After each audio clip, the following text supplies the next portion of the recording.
আসসালামু আলাইকুম। সবাই কেমন আছেন? আশা করছি ভালো আছেন। আর রমজান মাসের দারুণ স্পেশাল রেসিপি নিয়ে হাজির হয়েছি আপনাদের মাঝে। দারুণ স্বাদের এই পকোড়া রেসিপি ঘরোয়া উপকরণ দিয়ে বানিয়ে নিতে পারেন। বাড়িতে থাকা আলু আর পেঁয়াজ দিয়ে ইফতারের জন্যে আপনারা বানিয়ে নিতে পারেন খুবই অল্প সময়ে। চলুন তাহলে দেরি না করে দেখে নেওয়া যাক। আমি প্রথমে আলুগুলো কেটে একদম ঝুরো ঝুরো করে কেটে নিয়েছি। আর এর সঙ্গে আলুগুলো আমি ২-৩ বার পানি পাল্টে পাল্টে ধুয়ে নিয়েছি। আর এখানে ৩টে বড় সাইজের পেঁয়াজ আমি কেটে নিয়েছি ঝুরো করে। আর এখানে ১০-১৫টা কাঁচা লঙ্কা দিয়েছি। এটা একটু ঝাল ঝাল হলে খেতে ভালো লাগে। আর এখানে স্বাদ অনুযায়ী লবণ দিয়ে দিলাম। আর হলুদ গুঁড়ো ১/২ চামচ দিয়ে দিয়েছি। লঙ্কার গুঁড়ো এখানে আমি ১/২ চামচ ব্যবহার করছি। এটা ঝাল হলে খেতে ভালো লাগবে। তারপরে এখানে আমি ধনের গুঁড়ো ১ চামচ দিয়ে দিয়েছি। আর জিরের গুঁড়ো ১ চামচ দিয়ে দিয়েছি। আর গরম মশলা গুঁড়ো পরিমাণ মতো দিয়েছি।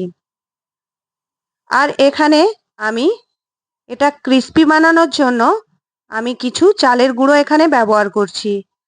আপনাদের হাতের কাছে চালের গুঁড়ো না থাকলে এখানে কর্নফ্লাওয়ার ব্যবহার করতে পারেন।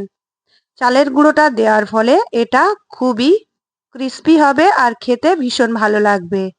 তারপরে আমি ১/২ কাপ এখানে বেসন দিয়ে দিয়েছি। দিয়ে অল্প করে পানি দিয়ে এটা আমি মাখিয়ে নেব। ভালো করে মাখিয়ে নিয়ে আমি এটা ভেজে নেব। তার আগে বলে দিই, যেসব বন্ধুরা আমার ভিডিও দেখছেন অবশ্যই একটা লাইক, কমেন্ট, শেয়ার করবেন আর সাবস্ক্রাইব করে দেবেন। আর যারা ফেসবুক থেকে দেখছেন অবশ্যই প্রোফাইলটাকে ফলো করবেন, লাইক, কমেন্ট, শেয়ার করবেন। আমি ভালো করে মেখে নিয়েছি। তেলটা গরম হয়ে গেছে। এখন এখান থেকে একটু একটু নিয়ে আমি তেলের মধ্যে ছেড়ে দেব। আর এটা ভাজার সময় একদম হালকা আঁচে ভাজতে হবে, না হলে আলুগুলো কাঁচা রয়ে যাবে আর এটা খেতে ভালো লাগবে না। তাই হালকা আঁচে এগুলো ভেজে নেবেন।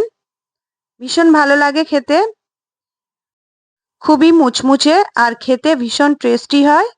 একবার হলেও বানিয়ে খেয়ে দেখতে পারেন। আশা করছি আপনাদেরও ভীষণ ভালো লাগবে।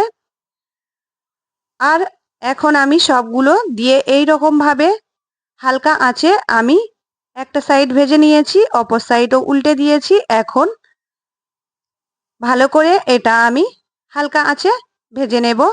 তারপরে গরম গরম পরিবেশন করব সসের সঙ্গে। এখানে রয়েছে টমেটো সস আর রয়েছে ধনেপাতার চাটনি। তাহলে বন্ধুরা এখানেই শেষ করছি। পরের ভিডিও দেখা হচ্ছে।